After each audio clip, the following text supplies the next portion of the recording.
siang semuanya, semangat pagi! Wow, luar biasa sekali teman-teman ya. So anyway, selamat datang di The Next Step Summit 2020 at Jakten yang merupakan sebuah acara puncak dari rangkaian acara Next Step Summit 2020 yang berlangsung selama bulan November ini. Kita kasih tepuk tangan ya. Oke, dan teman-teman, perkenalkan ya, saya Yeni Diana. Senang sekali hari ini bisa hadir menemani Anda, meskipun harus secara virtual tentunya ya, pada kesempatan kita kali ini. Nah, teman-teman, gimana kabar kamu hari ini? Luar biasa ya, jadi doakan semuanya harus selalu dalam keadaan sehat dimanapun kamu berada. So anyway, ini adalah sesi yang sangat unik dan berbeda ya, yaitu Idea Competitions, The Future of Content, dimana ini merupakan sesi yang spesial banget, karena ini baru diadakan di tahun ini ya teman-teman ya, baru diadakan di The Next Step Summit tahun ini. Dan nantinya teman-teman akan ada 3 pemenang atau 3 grup pemenang dari Idea Competitions ini, The Future of Content, yang akan mendapatkan total hadiah sebesar Rp22.500.000. Wow, luar biasa banget ya. Nah, nantinya teman-teman di Idea Competitions ini akan dinilai langsung oleh juri-juri yang hebat luar biasa ya, yang sudah berpengalaman tentunya ya. Yang pertama saya akan langsung undang satu persatu untuk dewan juri kita hari ini ya. Yang pertama, saya akan undang terlebih dahulu Mbak Aulia Halimatus Sadiah, di mana beliau ini mungkin lebih akrab, nanti kita sapa Mbak Lia aja kali ya. Nah, Mbak Lia ini teman-teman sekaligus CMO dari Storyal.co. Nah, beliau ini membantu membentuk literasi di Indonesia, teman-teman, melalui Storyal.co. Di mana Storyal.co ini merupakan sebuah platform storytelling yang memungkinkan para penulis untuk melakukan penerbitan langsung secara digital. Luar biasa banget ya. Dan tentunya bisa langsung mendapatkan feedback dari pembacanya secara langsung, monetize cerita mereka per masing-masing bab. Langsung aja kita sapa beliau. Halo Mbak Lia, semangat pagi. Halo, selamat pagi. Selamat pagi. Kalau saya bilang semangat pagi, ini tagline kita nih Mbak. Semangat pagi, Hmm. pagi-pagi gitu Oh, Mbak Lia. gitu ya. Oke. Kita ulang kali ya Mbak Belum Lia. di brief tadi. Pura-pura kita baru bertemu nih. Mbak Lia semangat pagi. Pagi. Uh, luar biasa sekali. So anyway, Mbak Lia dirimu apa kabarnya Mbak? Baik? Baik banget. Thank you so much. Itu tadi hebat banget loh perkenalannya, sangat lengkap. Thank you. Memang dirimu sudah hebat, makanya saya bantu gitu ya. Luar biasa. Baik-baik. Ini aku akan undang lagi dewan juri kita selanjutnya Mbak Lia ya. Ya. Oke, next juri keduanya teman-teman ada Mas Bayu Asmara. Ini lebih akrab kita sapa nanti beliaunya Mas Bayu ya. Jadi buat teman-teman yang belum kenal dengan beliau, Mas Bayu Asmara ini wah luar biasa sekali.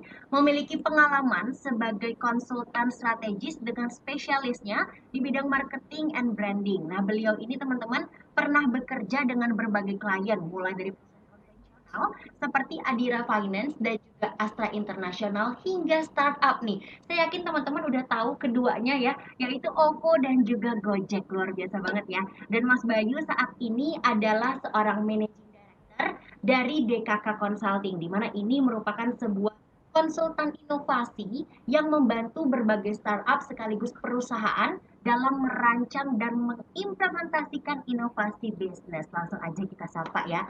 Halo Mas Bayu. Halo Yan, apa kabar? Wah, Ketemu luar lagi biasa. kita. Ya, seger banget, saya seneng banget liatin semangat Mas Bayu. Nih gimana kabarnya Mas? Baik-baik, masih tetap di rumah, tetap jaga kesehatan.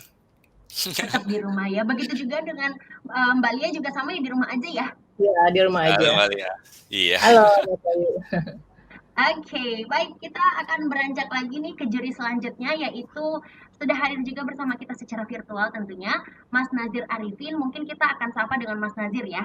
Jadi beliau ini teman-teman merupakan Head of Investment di PT Telkomsel Mitra Inovasi. Nah, latar belakang Mas Nazir sendiri merupakan seorang marketing and branding management, mulai dari content management hingga perencanaan media ATL dan BTL. Nah, selain itu juga nih yang unik ya menurut saya ya, Mas Nazir Arifin juga membawakan sebuah serial radionya sendiri yang berjudul Startup Hour. Langsung aja kita sapa. Semangat pagi Mas Nazir.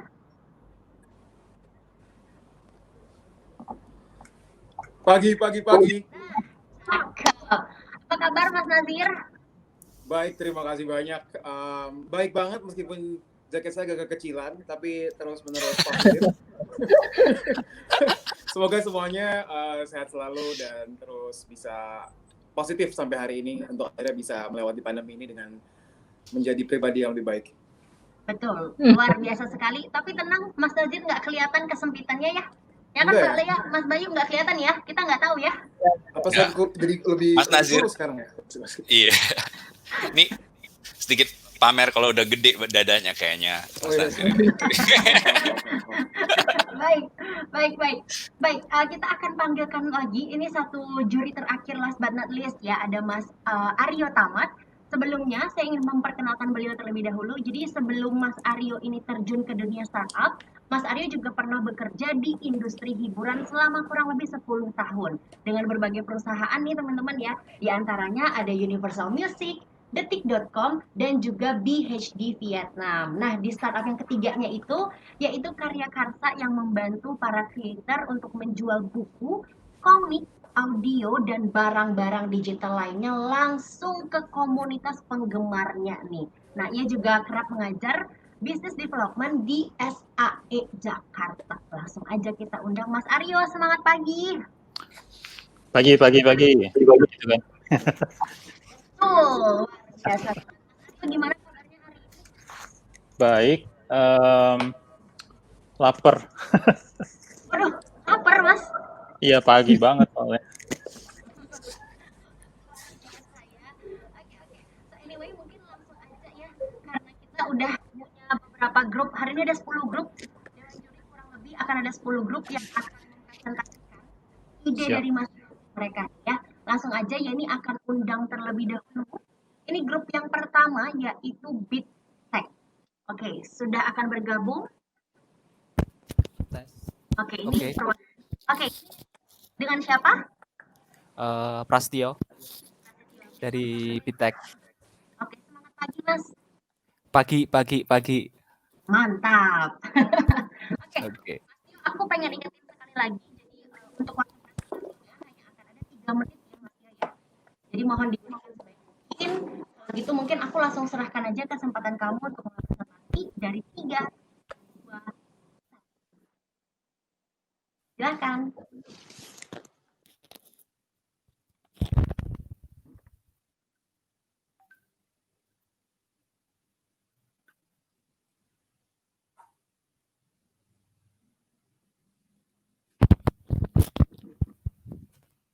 Perkenalkan, saya Prastio dari Bit Creator.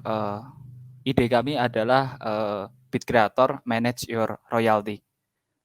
Adanya blockchain akan mengembangkan kendali balik kepada para musisi, bukan perusahaan rekaman atau distributor, karena bisa seketika melihat aliran royalti berasal dari mana saja, terbagi ke siapa saja setiap saat. Mungkin juga dapat memastikan porsi penghasilan musisi lebih besar juga. Ini statement Mas Aryo Tamat dari founder Karya Karsa. Tampilkan yang pertama adalah royalti dari para konten kreator ditentukan sepihak oleh pembuat platform digital. Sistem pembagian royalti tidak adil bagi para konten kreator sebagai pemilik intelektual properti. Dan terakhir, tidak adanya sistem traceability dan visibility yang terbuka terhadap royalti para konten kreator. Solusinya adalah Bit Creator, sebuah aplikasi terdesentralisasi berbasis blockchain untuk melindungi konten digital dari pelanggaran hak cipta. Market size-nya tahun 2020 kurang lebih ada 2 triliun perputaran uang yang ada di Indonesia. Ini menurut laporan dari statistika baru-baru ini. Nah, flow yang ingin kami sampaikan yang pertama adalah kreator itu mengunggah karyanya, lalu mendapatkan lisensi dari platform kami itu berupa persetujuan harga, kepemilikannya digunakan atau ditujukan untuk jenis seperti apa, misalkan di cover, nah itu sudah kami bungkus dengan blockchain, lalu ada informasi produk, lalu meracak royaltinya, dan untuk kreator mendapatkan balasan royalti atau mereka sudah ditransfer royalti dari platform kami. Untuk kompetitif analis, Bit Creator itu murah dan royaltinya dapat terjaga atau transparan. Untuk produk overview-nya bisa kita lihat seperti ini. Yang pertama ada menu pencarian, terakhir adalah lagu-lagu atau koleksi lagu, dan terakhir adalah proses lagu dari kreator sampai ke pembeli, semua terlacak dalam blockchain. Competitive advantage-nya adalah produk kami Bit Creator, yaitu decentralized, data disimpan di beberapa node atau server. Yang kedua, immutable, data tidak dapat diubah atau dihapus. Append only, data hanya dapat ditambahkan, dan traceability, perubahan data dapat dilacak. Tim kami terdiri dari 3 orang, saya Prastio, CEO Bittech, lalu ada Adrian, CTO Bittech, dan Adrian, CMO Bittech. Mungkin itu aja yang bisa saya presentasikan. Terima kasih. Wow, luar biasa banget Mas Tio. Waktunya benar-benar pas 3 menit. Hebat. Oke, kita akan berikan kesempatan untuk para juri memberikan feedbacknya ya. Jadi untuk feedback ini kita bebaskan, boleh berupa pertanyaan ataupun pernyataan ya. Baik, kalau gitu saya akan langsung persilahkan pertama kepada Mas Aryo dan juga Mas Nazir untuk memberikan feedback atau tanggapannya. Silahkan. Silakan Mas Nazir dulu kan. Oke, ini ideal competition, tapi sebenarnya mungkin idenya luar biasa, lebih compact dan lebih matang, terlihat dari memang beberapa deliverables yang lebih baik sebenarnya dari yang biasanya ada gitu kan. Tapi pengen tahu sih sebenarnya within next 3 months atau within next 6 months, kalau misalnya idea ini moving further, itu kira-kira apa sih target matrix terdekat dari teman-teman di sini?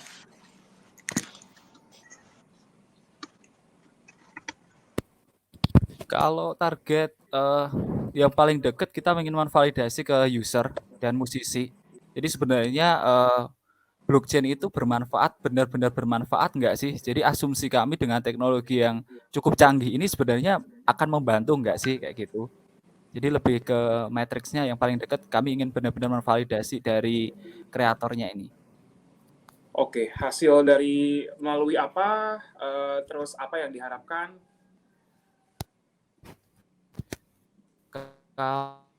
Kalau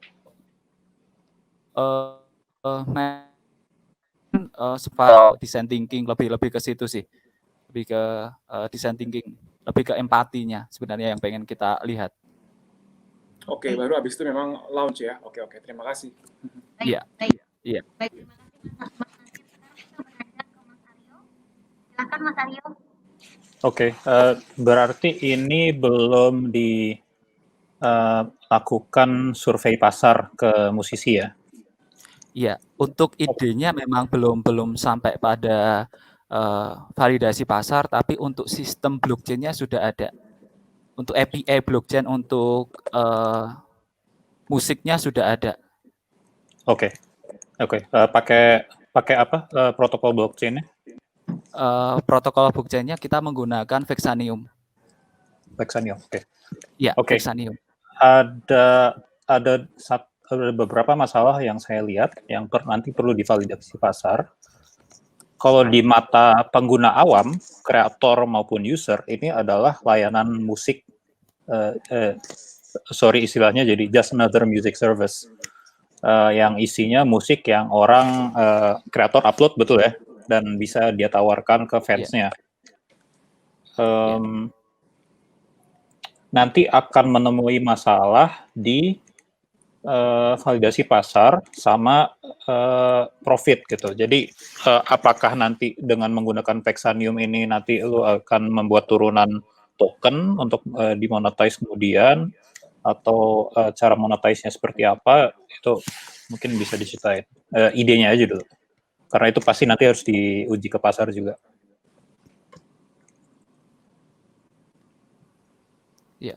Tadi agak keputus-keputus Mas Aryo, tapi untuk mekanismenya sebenarnya saya juga mengikuti Karya Karsa. Jadi untuk mekanisme bisnis modelnya memang kami coba untuk melihat 2,5% untuk per transaksi atau total revenue-nya. oleh musisi kita charge di 2,5% kayak gitu. Oke. Oke, Oke. baik Mas Aryo dan Mas Nazir, untuk pernyataan ataupun feedback-nya sudah cukup ya? Oke, baik, luar biasa, terima kasih. Kalau gitu aku persilahkan Mas Tio dari Big Tech bisa kembali lagi ke backstage ya, terima kasih. Baik, nah kita sekarang langsung lanjut lagi ke grup yang kedua, yaitu Ceritain. Langsung aja, perwakilan dari grup yang Ceritain bisa bergabung. Halo, selamat pagi. Semangat pagi. Selamat Luar pagi. biasa, ini dengan siapa? Panggil aja Nana, ya lebih gampang.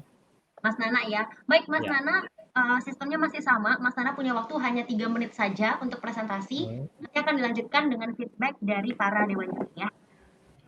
Baik, silakan Mas Nana, waktu 3 menit dimulai dari sekarang. Oke, kami dari Ceritain, Share Story and Build Community. Di sini ada 4 sesi untuk presentasinya. Pertama itu problemnya, bikin buku atau bikin publish sebuah blog sendiri itu ribet, banyak waktunya, banyak harus mikir ini, mikir itu, dan juga attracting reader-nya juga susah, apalagi monetisasi dari situ.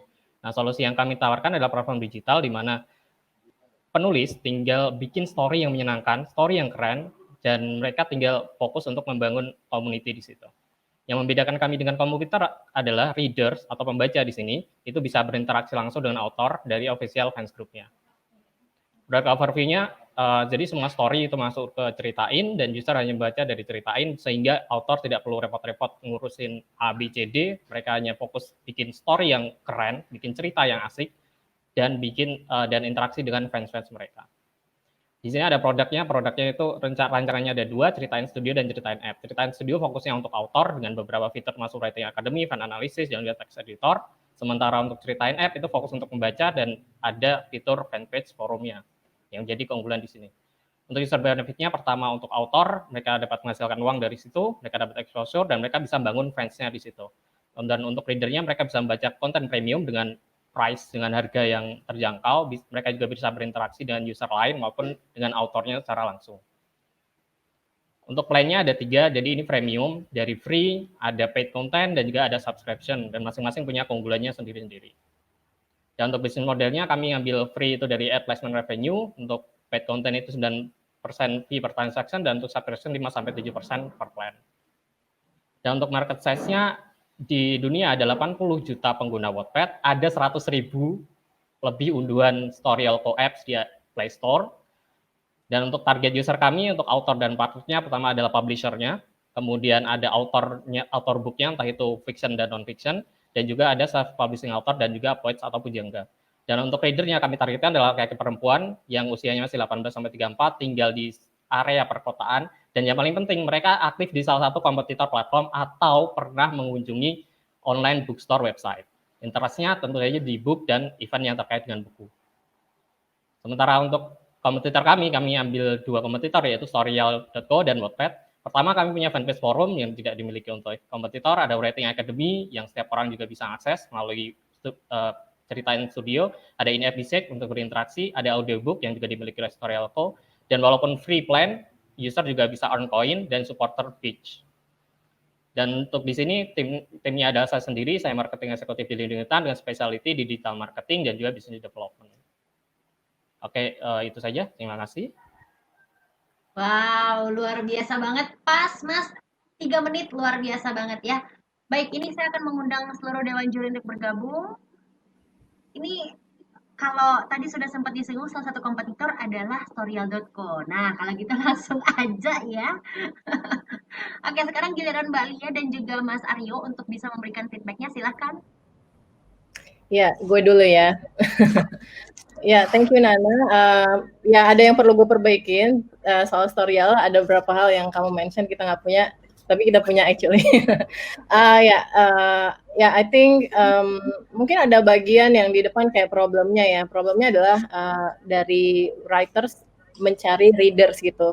Dan aku nggak lihat kamu punya platform ini untuk solusinya kayak gimana, terutama untuk di depan ya, maksudnya kayak my concern adalah waktu dulu saya mulai Storyal, saya udah punya komunitasnya dari 2010, komunitas pembaca dan penulis. Jadi udah ada kickstart-nya gitu loh. Nanti kamu plan-nya gimana sih untuk memulai ini kan dari nol kan sebenarnya gitu. Terus beberapa concern saya yang lain adalah pada saat saya ngelihat bisnis model kamu kan, salah satu bisnis modelnya adalah subscription. Terus pertimbangan kamu apa pada saat bikin subscription and also pay per story in the same time gitu ya. Jadi karena itu akan membuat pada saat kamu ngitungnya gimana sehingga membuat penulis tuh merasa lebih diuntungkan juga pada saat kamu membuat subscription plan. Terus yang terakhir, kalau dari aku pertanyaan aku sebenarnya lebih ke masalah retention strategy. It's one thing to get people to get there gitu ya, maksudnya pembaca masuk dan menggunakan kamu, terus tapi apa yang akan membuat mereka stay gitu loh di app kamu? Itu kamu udah pikirin belum? Oh, oke, udah ada beberapa strategi sih. Oh ya. Tahan dulu ya. Sebelum dijawab, kita akan langsung berikan kesempatan kepada Mas Aryo. Silakan Mas Aryo. Komentar gue lebih ke mungkin mirip dengan Mbak Lia, tapi lebih ke fansnya tadi. Kan tadi dimention oleh Mas ceritain akan membantu penulis membangun komunitasnya. Itu tidak dijelaskan seperti apa.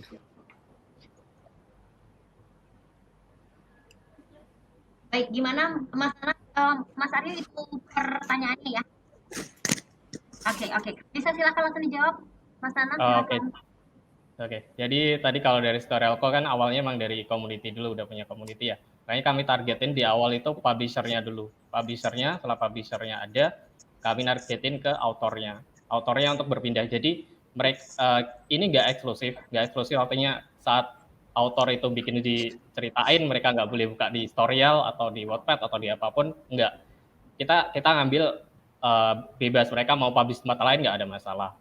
Terus tadi kenapa harus ada paid, ada in-app purchase sama ada subscription. Pertama ini modelnya masih ide dan kami harus validasi mana yang lebih unggul gitu, mana yang lebih unggul antara subscription maupun plan, karena walaupun ada autornya katakanlah pilih salah satu, tapi usernya juga lebih milih yang lain, kita juga harus ngecek yang mana yang paling relevan buat kelanjutan bisnisnya. Terus tadi untuk building fans kami fokusnya adalah di grup-grup ini. Kalau dari Kak Dewan Juri tahu, mungkin lebih mirip kayak Facebook group, di mana mereka bisa interaksi langsung sama penggunanya. Di situ mereka bisa nanggapin. Jadi feedbacknya itu bukan lewat kolom komentar yang ya ini setahu saya ya Mbak Lia, mungkin bisa dikoreksi, di Storyalco itu kan feedbacknya lewat komentar atau di dinding di wall-nya. Kalau ini penulisnya emang ada grup sendiri dengan fans yang bisa join di situ. Itu sih kurang lebihnya. Baik. Oke. Sudah cukup terjawab Dewan Juri, bagaimana? Kalau masih ada waktu yang soal retention tadi. Soal retention, oh iya. Untuk retensinya jelas kalau tadi ada community-nya. Jadi dari grupnya tadi, jadi grupnya mereka udah loyal untuk usernya ini dalam anggapan saya udah loyal. Setelah mereka udah tahu, mereka akan bisa berinteraksi langsung dengan autornya, mereka bisa ngobrol langsung, bisa ngasih feedback langsung, makanya mereka bakal retensinya ke situ. Baik, saya rasa sudah cukup karena kita juga sudah running out of time. Baik, kalau gitu aku ucapan terima kasih untuk Mas Nana, terima kasih untuk presentasinya tadi, dan juga Mbak Lia dan Mas Aryo untuk feedbacknya. Terima kasih, dan selanjutnya ini grup ketiga. Ini kita kayak berpacu dengan waktu ya. Grup yang ketiga, yaitu grup Ceritato. Langsung aja kita undang perwakilan dari grup Ceritato. Halo, dengan Mas siapa? Halo, saya Jaweru.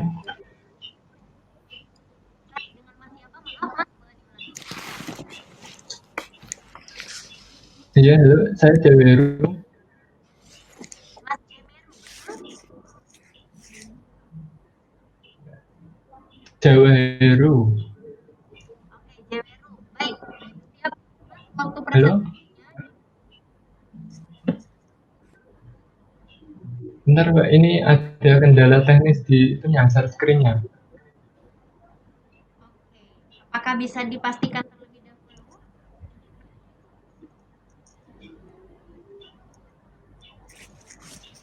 Bentar, Mbak. Mas Jeweru, untuk proses presentasi Iya, berlangsung selama 3 menit. Oke?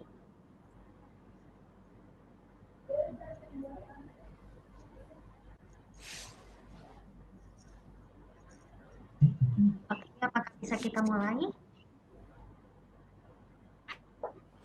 Mas Jemeru bisa share screen. Kalau misalnya masih belum bisa, nggak apa-apa. Kita akan skip dulu ke grup selanjutnya dulu, boleh ya? Bagaimana? Oke. Mohon maaf ya, Dewan Juri sekalian ya. Karena ini memang eventnya virtual, jadi memang pasti ada yang belum terbiasa juga. Baik, kita akan lanjut lagi ini ke grup selanjutnya, yaitu DigiFlux. Sudah bergabung juga bersama kita. Halo. Halo, Oke, tes. dengan Mas siapa, Mas? Dengan Andi, Mbak. Oke, Mas Andi. Baik, Mas Andi. Prosesnya sama, presentasi hanya 3 menit ya. Dilanjutkan pertanyaan dari Dewan Juri. Silakan, Mas Andi. Oke. Slide-nya sudah kelihatan?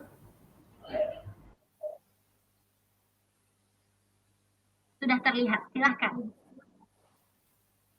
Oke. Assalamualaikum warahmatullahi wabarakatuh. Saya Andi Kurniawan, founder dari Kajian. Kajian hadir karena kami merasakan keresahan di mana konten edukasi yang ada di internet saat ini, terutama konten edukasi Islami, itu sangat sedikit atau terbatas. Selanjutnya, dari hal tersebut, kami concern terhadap 3 hal.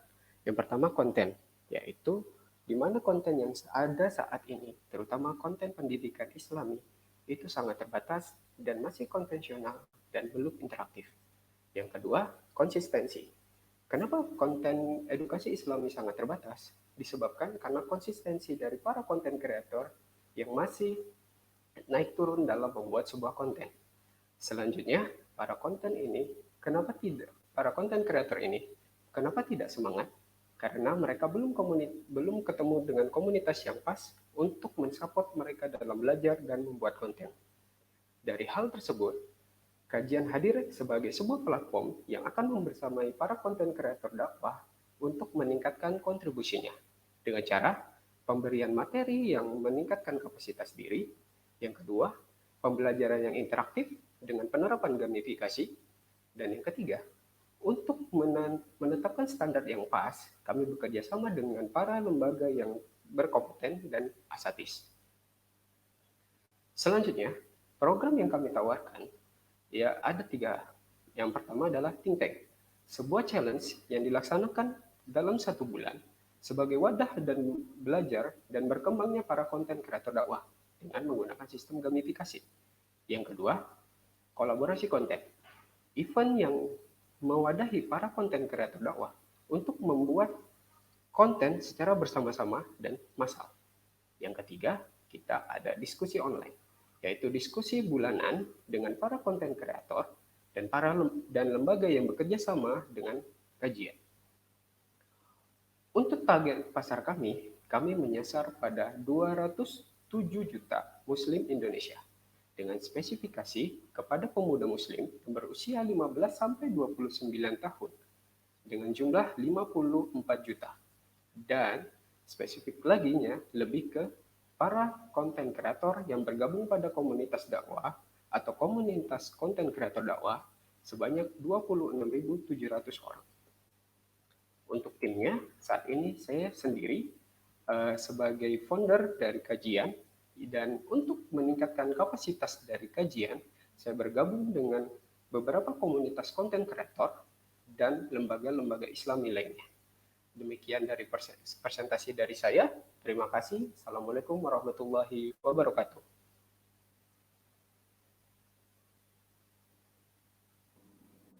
Baik, terima kasih banyak Mas Andi. Kalau gitu kita akan undang para Dewan Juri. Sebelumnya Dewan Juri, saya ingin meluruskan kembali ya bahwa grup yang barusan presentasi adalah grup dari kajian ya. Baik. Terima kasih. Kalau gitu kita akan langsung berikan kesempatan terlebih dahulu kepada kepada Mas Aryo dan juga Mas Nazir. Oh, sorry. Kalau tadi no. Maaf. Jadi sekarang saya akan persilahkan kepada Mas Bayu dan juga Mas Nazir. Oke. Langsung aku dulu ya. Ini interesting sih. Tapi kan aku mau nanya, ini kan konsepnya ada dua sisi kan ya, dari content creator-nya sama yang pendengarnya. Itu kira-kira tantangannya lebih kemana? Dapatin yang ngisi kontennya atau dari pendengarnya? Dan gimana bikin itu tetap menarik bagi mereka gitu? Uniqueness-nya apa sih? Jadi kan tadi ada beberapa programnya, ada programnya, ada think tank, diskusi online segala macam. Tapi sebenarnya yang satu hal yang bikin ini unik dan bikin menarik kreator maupun orang yang mau mengkonsumsi kontennya, itu apa sih gitu? Dan paling satu lagi, kira-kira ke depannya mau misalnya di jalan, ini mau fokus kemana dulu sih? Mau dapetin komunitasnya, benerin platformnya dulu atau gimana? Itu dari aku. Baik.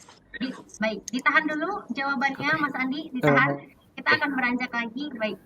Ke juri selanjutnya itu Mas Nazir. Silahkan Mas Nazir. Oke. Pengen tahu sebenarnya market attractiveness-nya. Sekarang tuh ada berapa banyak sih orang-orang yang menikmati konten Islami? Seberapa besar market visibility-nya? Siapa mereka dan berapa besar sih marketnya, itu sih sebenarnya kita pengen tahu. Baik, itu saja Mas Nazir. Oke, kalau gitu langsung kita berikan kesempatan Mas Andi, silakan menjawab. Oke Mbak, mungkin tadi pertanyaannya putus-putus, jadi saya jawab. Tadi saya dengar dari pertanyaannya Mas Bayu itu, apa sih yang menjadi unique selling point-nya ya untuk kajian terhadap para penikmat kontennya atau menarik para konten kreatornya ya. Jadi untuk kami saat ini itu untuk meningkatkan sistem gamifikasinya, dan yang menjadi kendala saat ini para konten kreator dakwah itu masih kurang semangatnya. Kenapa saya bisa berbicara demikian? Karena beberapa grup yang saya hadir atau komunitas yang saya ada di dalamnya itu masih merasa kami belum ketemu nih semangatnya untuk ini. Jadi saya sisipkan gamifikasi itu karena mereka jika bisa menyelesaikan target demikian atau bisa konsisten dengan menghadirkan konten yang pas, itu mereka akan dapat sebuah reward yang akhirnya itu yang saya temukan saat validasi terhadap para konten kreatornya. Dan untuk saat ini saya fokusnya terhadap para konten kreatornya terlebih dahulu. Karena dengan fokus kepada para konten kreatornya, maksimal saya bisa dapat konten-konten yang lebih banyak. Dan untuk menjawab seperti pertanyaannya Mas Nazir tadi, seberapa banyak sih yang menikmati ini? Saat ini saya sendiri melihat ada sekitar 10 ribuan orang yang selalu update terhadap konten-konten dakwah, yang dimana mereka selalu menunggu gitu, terutama teman-teman yang tergabung dalam lembaga dakwah kampus. Nah, untuk lembaga dakwah kampus itu tersebar di kampus-kampus yang ada di Indonesia. Jadi untuk jumlahnya saya belum dapat pastinya berapa, tapi untuk saat ini sasaran untuk penikmat kontennya itu bisa ke para anggota lembaga dakwah kampus. Demikian. Baik.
Baik, Mas, maaf Mas, tapi itu sepertinya mikrofon belum di-unmute. Boleh di-unmute dulu? Karena kita tidak bisa mendengar suaranya. Masih di-mute? Baik, saya bantu di sebelah kiri bawah, di samping stop kamera, itu ada mikrofon. Mungkin masih tersilang, boleh diklik satu kali lagi, yes.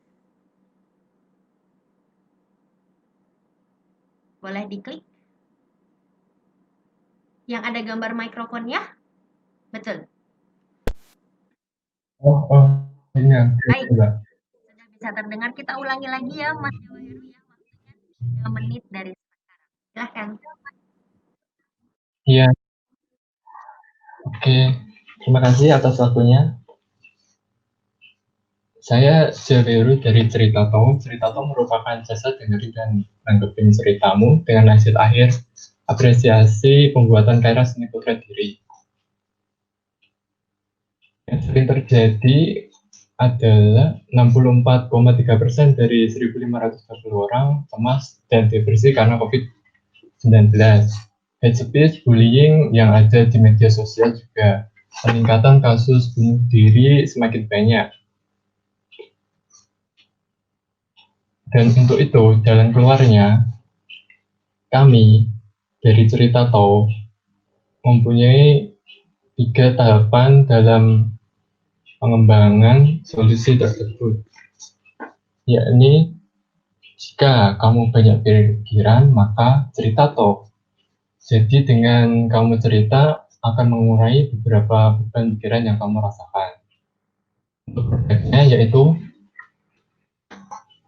setelah user registrasi akun dan mendapatkan 1 free konsultasi, maka pihak kami akan menelpon user dan user bisa langsung bercerita tentang apa yang dirasakan hari ini. Dan setelah itu 1-3 hari berikutnya kami akan mengirimkan berupa karya potret diri. Karya potret diri tersebut berdasarkan cerita yang dialami. Nanti dalam karya potret diri itu berisi dari kata-kata dari cerita tersebut. Nah, kami mempunyai 3 paket, yakni paket 20K, paket 50K, dan paket 70K. Perbedaannya hanya pada estimasi waktu untuk bercerita. Ini ada tim squad Cerita Tahu. Ada saya sendiri, hipster, ada hacker, dan ada hustler. Dan dari saya terima kasih. Baik, terima kasih Mas Jawa Heru. Langsung aja saya akan persilahkan Mas Nazir dan juga Mbak Lia untuk memberikan silakan. Ya, siapa duluan nih? Aku dulu ya. Silakan. Ya, thank you Cerita Tahu. Komen saya nih, orang Indonesia bukannya udah punya banyak teman ya untuk bercerita. Menurut kamu apakah mereka mau bayar gitu untuk cerita? Karena mengingat kalian nggak menawarkan solusi lain selain mendengarkan saja kan. Itu satu. Habis itu yang kedua, saya ngelihat portret diri itu nggak relevan sih sebagai salah satu layanan kalian gitu loh ya. Karena di dalam paketnya ada berapa menit sama potret diri, sama kamu bilang ada kata-katanya gitu ya di potret diri itu. Sesuai dengan yang diceritain. Nanti bagaimana kalau dia ceritanya soal, oh gue tuh depresi pengen bunuh diri, apakah itu kata-kata itu akan muncul juga di potret dirinya gitu kan, apa nggak tambah stres orang gitu. So that's my question sih, ada 2 itu. Oke, 2 poin ya. Sebelum dijawab, kita beri kesempatan untuk Mas Nazir untuk memberikan. Oke, iya, sebenarnya hampir sama kayak Lia tadi. Problemnya kan sebenarnya ada justifikasi nggak bahwa emang orang itu butuh digambar dan emang itu menjadikan jawaban atas kegelisahan dia, gitu. Bukannya malah makin depresi atau gimana. Jadi apakah kenapa solusinya merupakan gambar dan apakah memang ada mungkin hasil penelitian atau mungkin beberapa hal yang akhirnya menjadikan solusinya adalah gambar gitu. Baik. Silahkan langsung dijawab. Oke, untuk yang pertama tadi, kenapa mereka harus rela bayar 20K untuk bercerita? Saya mempunyai gambaran seperti ini. Jika ada kalanya ya, satu saat itu teman itu nggak selalu ada buat kita untuk kita cerita. Nah, saat beberapa teman atau mungkin kita punya banyak teman nggak bisa hadir untuk kitanya, kita bisa manfaatin platform ini. Nah, ada salahnya juga untuk 10 menit 20K daripada kita harus nunggu teman yang mau kita curhatin tapi nggak ada kabarnya sama sekali seperti itu. Itu biasanya terjadi kenyataannya kayak gitu. Nah, untuk yang berikutnya tadi mengenai kalau nggak salah apa ya, bisa diulang, Mbak? Soal ini tadi saya bilang kan sama sih sama Mas Nazir tadi emang solusi kalau digambar. Kenapa digambar gitu loh? Kenapa kamu nawarin potret diri? Untuk penawaran potret diri ini saya lebih ke apresiasi apa ya, untuk saat ini kan karya seni semakin menurun ya untuk dipublikasikan, dan untuk media sosial kan lebih sering ke apa ya, interest ke sosial mereka, bukan ke karakter jati diri mereka. Nah, kenapa kata-kata yang diceritakan dalam potret diri itu saya akan tampilkan? Saya pikir itu merupakan jati diri mereka yang perlu ditampilkan, bahwa ini loh apa yang saya rasakan, kan berarti itu harus lebih ke depresi atau apa, cuma ini mengeluarkan ini loh hasil rasa yang saya punya sekarang ini untuk bisa dikeluarkan. Seperti itulah, seperti melepas lelah saja, seperti itu. Mungkin satu lagi dari aku ya, kamu kan tadi bilang mending bayar 20K untuk 10 menit. Nah, menurut kamu 10 menit cukup nggak buat curhat? Nah, itu saya ambil 3 paket karena mungkin orang 10 menit itu nggak terasa cukup, makanya saya buat bertahap seperti itu. Jadi ada dorongan untuk mereka tetap menambah waktu lagi, dan itu bisa buat income nanti ke depannya buat kami gitu. Oke. Baik. Masnya suka curhat ya, atau suka dengerin curhat? Saya suka dengerin curhat. Saya suka dengerin curhat cewek-cewek sekitar saya. Makanya saya korban PHP ya? Kayak gitu. Bukan juga sih. Enggak juga ya. Oke, baik, terima kasih banyak. Terima kasih banyak. Saya persilakan kembali ke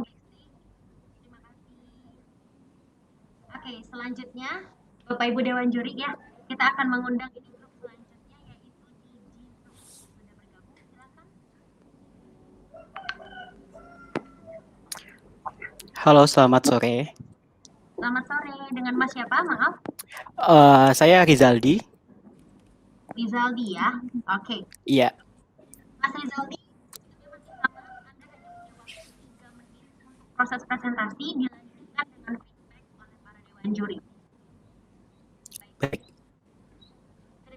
Ya, Pak. Ini apakah boleh saya share screen sekarang? Boleh. Waktu presentasi dimulai dari sekarang. Silakan.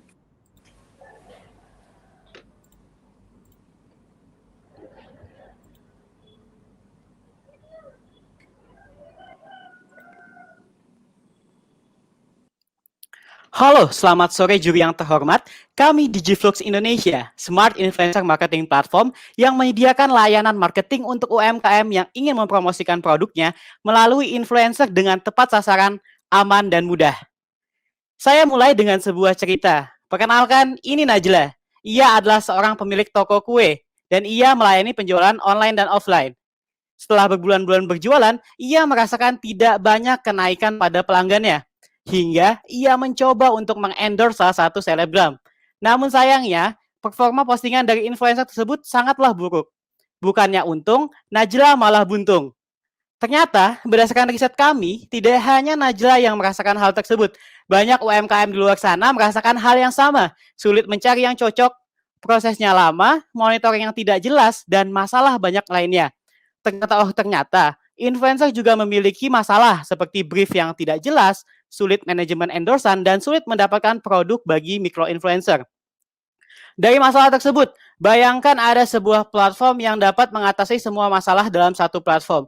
Ya, dari situlah muncul ide Digiflux, platform influencer marketing berbasis AI dan machine learning dengan rekomendasi influencer yang paling tepat, pemberdayaan yang dilakukan sesuai dengan performa, pembayaran yang dilakukan dengan performa, dan data yang jelas dalam setiap promosi, sehingga konten promosi dapat memberikan dampak yang lebih baik untuk UMKM.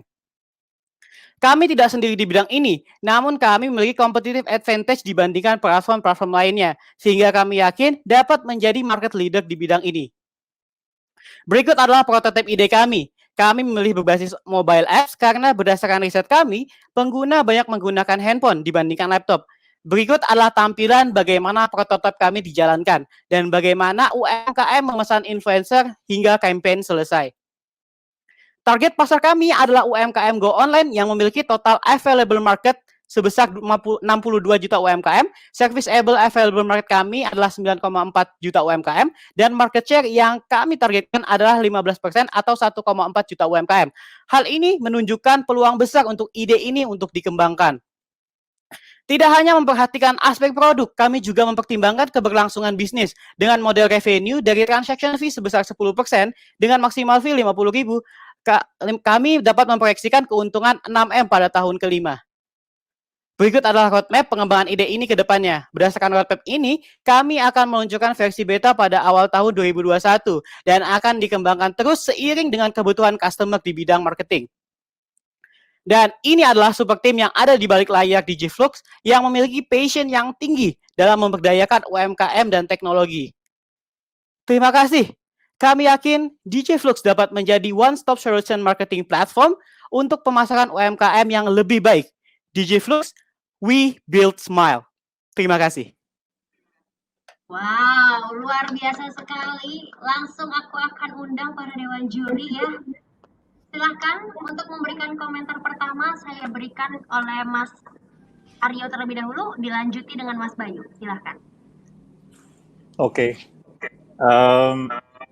Pendek aja, strategi lu kan untuk membuat platform yang menarik untuk orang yang ingin beriklan melalui ke influencer ya. Tapi strategi lu untuk meng-guide influencer untuk bisa bergabung dengan platform lu apa? Karena seperti lu sudah jelaskan, sudah ada platform lain yang seperti lu. Baik, Mas, terima kasih. Oke, sebelum jawab aku tambahin juga. Tadi aku mau nanya hal yang sama sebenarnya. Jadi pitching paling sederhana untuk ngomong gabung ke saya itu apa. Tapi selain dari influencer, aku juga pengen tahu dari marketernya sih. Jadi jual ini para marketernya pakai platform kamu selain daripada pakai platform lain tuh apa gitu. Tadi kan ada tabelnya tuh kan. Cuman masa setiap kali jualan ditunjukin tabelnya. Apakah ada key pitch untuk mendapatkan orang supaya mau pakai platform kita apa? Sama satu lagi tadi ada asumsi 6M di akhir 5 tahun pertama, itu asumsinya berapa transaksi sih? Thank you, itu aja. Oke, baik. Silakan Mas Rizaldi langsung dijawab. Oke, terima kasih atas kesempatannya Dewan Juri. Yang pertama saya akan menjawab tentang strategi bagaimana kami untuk meng-guide influencer. Nah, pada platform ini kami untuk menargetkan awal-awal adalah micro influencer, Pak. Jadi dari 1.000 sampai 10.000 adalah target utama kami, yang mana kami ingin membuat community base-nya terlebih dahulu. Setelah kami membuat community base, yang mana di situ kita ada komunitas influencer, kita juga melakukan program-program influencer, bagaimana mereka untuk membranding diri, bagaimana mereka untuk membuat sosial media mereka lebih menjual, produk-produk lebih menjual, bagaimana cara foto segala macam. Nah, dari situ kami mencoba untuk bagaimana menarik influencer-influencer dan setelah berjalannya waktu 1 tahun atau 2 tahun dengan traction yang kami punya dari micro influencer, kami akan mencoba untuk menjalin kerjasama untuk influencer-influencer baik itu mega ataupun makro. Dan dari situ pula kami akan membangun jejaring influencernya. Jadi target kami adalah influencer marketing yang mikro dulu, baru nanti kita beranjak untuk yang ke makro dan mega. Seperti itu. Untuk pertanyaan yang kedua, mohon maaf sedikit putus-putus yang tadi, tapi saya get the point itu tentang transaksi ya Mas ya, pertumbuhan transaksi. Karena tadi sedikit putus-putus. Oke, baiklah. Ya, Bagaimana kami? yang bikin marketing juga mau bergabung dan kenapa tadi 6M itu asumsinya berapa transaksi? Yang pertama, mohon maaf, yang pertama itu yang bikin marketer mau pakai platform kamu dibandingkan platform yang lain. baik. Akan saya jawab. Yang pertama kita menawarkan 3 value yang utama.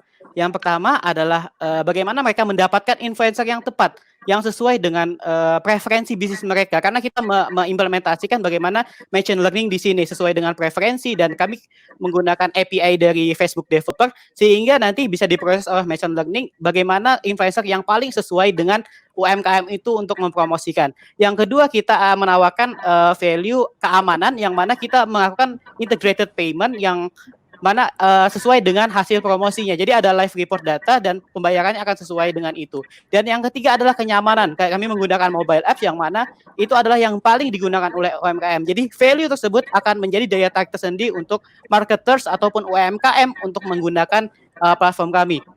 Dan jawaban yang kedua adalah tentang bagaimana kami mendapatkan 6M dari proyeksi yang kami lakukan. Jadi kami menggunakan asumsi dari pertumbuhan influencer karena strategi marketing kami adalah dengan menggait influencer terlebih dahulu. Jadi asumsi kita gunakan dari influencer. Jadi pertumbuhan influencer pada tahun pertama adalah 30%, dengan transaksi setiap influencer itu ada 2 transaksi, tahun kedua 25%, tahun ketiga 5%, tahun keempat 3%, dan tahun kelima 2%. Itu menurun karena target kami yang awal marketing menggunakan untuk influencer untuk mengumpulkan base community, kita ubah menjadi base customer. Customernya akan kami develop pada tahun mulai seiring bertambahnya tahun. Jadi ada pergantian strategi marketing dari yang influencer ke yang customer base. Dan dari situ kita bisa memproyeksikan bahwa akan terjadi sekitar 250 per hari pada tahun kedua dan naik 5% pada tahun ketiga. Dari base assumption itu kita coba untuk melakukan forecasting dari transaction fee yang 10% itu dan maksimal 50.000, dan base dari asumsi itu juga kita sudah riset bahwa dengan influencer bagaimana kita membagi fee-nya, tapi itu masih sebatas dengan forecasting yang ada. Itu akan berubah seiring jika misalkan ada investor yang ingin bergabung, kita bisa tekan untuk masalah fee itu, dan kita pun bakalan lebih menargetkan untuk customer yang lebih besar lagi. Sehingga traffic-nya lebih besar, kita akan memforecastingkan lebih besar lagi, seperti itu. Baik. Luar biasa sekali jawabannya. Tapi saya sudah habis. Mas Rizaldi, ya, terima kasih banyak untuk presentasinya. Begitu pula dengan Dewan Juri, terima kasih banyak. Kita akan beranjak lagi ke grup yang selanjutnya. Kali ini dari grup Link. Oke, saya akan share screen ya. Dengan siapa sebelumnya, maaf? Rifki. Iya. Maaf, Mbak MC putus-putus suaranya. Baik, Mas Rizky, waktu Anda 3 menit dimulai dari sekarang. Iya. Oke, hari ini saya akan berbicara mengenai data, konten negatif, dan segala bahaya yang muncul ketika kita berselancar di dunia maya. Bayangkan, ketika di kecil atau anak kita sedang belajar online dan di dalamnya terdapat konten pornografi. Lebih jauh lagi, ketika usaha utama kita yang dibangun melalui sistem digital marketing terkena kasus pencurian data. Bahkan kasus yang heboh sekarang ketika akun YouTuber gaming Pocopo diretas. Semua ini fakta. Kita beralih kepada fakta dan data. Saat ini 64% atau 175 juta penduduk Indonesia sudah terkoneksi dengan internet. Demografi yang sangat beragam dan waktu berselancar di dunia maya yang sangat lama menimbulkan banyak kesempatan dan aktivitas yang dilakukan. Tentu saja, tidak semua berbentuk konten positif. Konten negatif terdeteksi oleh Kominfo pada tahun 2019 ada 400.000 konten negatif yang didominasi oleh konten pornografi. Oleh karena itu, kami dengan segala keresahan, kami membuat sebuah solusi untuk memfilter atau funneling konten yang sangat banyak menjadi lebih spesifik agar dapat dikonsumsi dengan tepat sesuai keinginan end user-nya. End user yang memfilter konten mereka, apa yang mereka mau. Namun, kami yakin dengan perkembangan teknologi dan data yang sangat banyak, tidak bisa dibendung sepenuhnya. Sehingga user harus memproteksi diri mereka atas kemungkinan kehilangan apa yang mereka punya dengan sebuah asuransi. Sehingga kami membuat Lindung. sebuah aplikasi dan ekstensi di browser Google Chrome yang berfungsi sebagai filter atau funneling yang diatur secara mandiri dan menyediakan proteksi bagi customer-nya, memiliki segala kemudahan untuk terciptanya konten yang tepat sasaran. Secara garis besar, Lindung memiliki dua fungsi besar, yaitu funnel dan proteksi. Model bisnis yang kami usung yaitu freemium, jadi akan ada akses free dan premium. Pada fitur funnel, ada akun premium dan akun bisnis dengan kebebasan pilihan funnel yang lebih luas dan spesifik. Opsi pembayaran dapat dilakukan di bank-bank BUMN dan setiap customer akan mendapatkan report performance-nya. Dari fitur asuransi, kami bekerja sama dengan asuransi swasta dan BUMN. Program utama yang kami usung adalah proteksi akun sosial media dan game. Dan program sekundernya yaitu kesehatan dan pendidikan. Selanjutnya ketika terjadi masalah, customer bisa melakukan e-claim dengan mudah dan setiap customer memiliki report dari hasil proteksinya. Di belakang layar tim ini, kami terdiri dari 3 orang yang semuanya sedang menempuh pendidikan S2 di MBA ITB dengan peran masing-masing, Aditya sebagai hacker, Sarifah sebagai hipster, dan saya sebagai hustler. Kami yakin dengan Lindung, kami dapat menciptakan ekosistem internet menjadi lebih kondusif. Karena pastinya konten berkualitas dengan Lindung. Thank you, terima kasih. Terima kasih banyak Mas Rizky. Kita undang Dewan Juri. Langsung saja kita berikan kesempatan pertama dari Mas Bayu. Dilanjutkan dengan Mbak Lia ya. Silakan. Oke, thanks ini. Aku agak bingung sih terus terang. Ini di satu sisi dia content filtering, tapi dia juga tadi kamu sebut sebagai proteksi privacy ya, takut kena dari hack. Itu kan dua hal yang berbeda ya. Satu content consumption, satu lagi data management, information management, dan security dan lain-lain. Sebenarnya lebih ke arah mana sih gitu? Karena itu akan balik ke pertanyaanku adalah tipikal orang yang ngelihat ini dan tertarik mau install tuh seperti apa sih? Pas awal-awal aku pikir ini orang tua yang memproteksi anaknya segala macam. Cuman kalau bicara malah privacy, berarti ini orang yang sering dealing dengan sensitive data dan information. Berarti kan itu dua hal yang berbeda ya. Itu kira-kira seperti apa sih balancing? Tipikal orangnya seperti apa yang menggunakan? Ditahan dulu Mas Rizky jawabannya. Ditahan dulu. Oke. Yes, kita berikan kesempatan langsung kepada Mbak Lia. Silakan Mbak Lia. Oke, ya more or less pertanyaan aku mirip ya sama Mas Bayu. Basically gimana sih Lindung itu bisa memproteksi users dari retasan yang tadi kamu bilang ya. Karena yang aku lihat tadi funneling tuh sifatnya konten, jadi bukan ke retasannya gitu.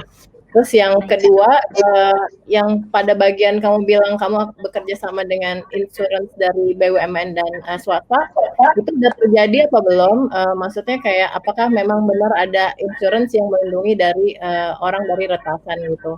Dan kalau memang belum, bagaimana plan kamu untuk make it come true gitu? Baik, langsung dijawab Mas Rizky, silahkan. Oke, saya bisa nampilin screen saya? Jadi untuk segmen kami sebenarnya memang ada dari orang tua, gamers, dan entrepreneur. Secara spesifiknya, gamers di sini adalah yang memiliki aktivitas lebih dari 6 jam untuk memiliki di internet, dan untuk entrepreneur memang yang memiliki official account, dan orang tua yang pastinya dia punya kecenderungan ketakutan untuk ketika konten itu dikonsumsi oleh orang tua. Untuk bagaimana si aplikasi ini bisa diterapkan atau di-download gitu, sebenarnya sudah beberapa kompetitor yang sudah ada, seperti kalau di Google Chrome ada Safeguard, tapi tidak spesifik karena itu hanya untuk perlakuan anak, dan itu sebenarnya banyak, kita bisa traction penggunanya banyak, dan ada beberapa yang sama di aplikasi tapi dia memblok untuk website dan aplikasi saja, itu app block yang sudah banyak, dan itu pendownloadnya lebih 1 M, dan kami ngelihat peluang bahwa user dari Mobile Legends saja itu mencapai sekitar 50 juta di Indonesia, dan untuk entrepreneur sendiri yang memiliki official account itu lebih dari 11 juta. Nah, itu jawaban yang pertama. Untuk yang kedua, bagaimana ini bisa memblok konten. Sebenarnya kami bakal memakai mesin crawling, di mana nanti ada mesin crawling itu meng-crawler atau mengumpulkan data dari sumber-sumber kata kunci di sosial media dan akses di internet lainnya. Lalu kita melakukan indexing, lalu ada classifier dan analitik, dan masuk ke storage manajemen kita. Nah, secara teknis nanti akan ada application, program interface itu adalah masuk AI juga, lalu kami memvisualisasikan melalui dashboard, analytic report, dan ada kalau di teknik URL list adalah sebagai white hat, black hat, sama gray hat. Jadi nantinya terfilter adalah bentuknya konten, bukan apps atau website saja gitu. Dan untuk insurance kami di situ Sorry, boleh aku tanya ya. Jadi yang aku tanyain lebih ke bukan masalah blockingnya, tapi yang kamu bilang bahwa kamu bisa melindungi dari retasan itu gimana ya? Dari kami emang memblok karena yang susah dari konten itu adalah ketika ada teknik phishing. Jadi kami fokusnya ke teknik phishing-nya karena itu sangat samar, dia benar-benar website atau phishing. Jadi kami fokusnya tadi ngeblok phishing. Nah, untuk insurance makanya kami menggait AIA karena dia sudah asuransi internasional dan menurut kami itu yang paling kredibel untuk program ke arah sana, dan dia sudah memang ke arah gamers dan ke arah entrepreneur official account seperti itu. Dan kalau BUMN kami juga, karena konsep kami memang bekerja sama dengan pihak BUMN, bahkan di sini karena diadakan oleh Telkomsel, kami fokus ke BUMN juga, tapi karena memang BUMN yang paling fit dengan ini adalah Jiwasraya, dan Jiwasraya sekarang mungkin sedang banyak kasus, jadi kami tidak strike ke Jiwasraya sendiri. Boleh tahu berarti AI-nya udah punya program gitu buat seperti ini, retasan gitu? Kalau perilisan belum, tapi dari segi aplikasi, terus dari segi website, segi program, itu dia sudah mengarah ke sana, dan itu paling cepat aksesnya dari segi aplikasi dan bisa disinkronize ke Lindung ini. Oke. Mas Rizky? Iya. Baik, Dewan Juri, masih panas ya suasana ya? Panas. Kita akan lanjut lagi.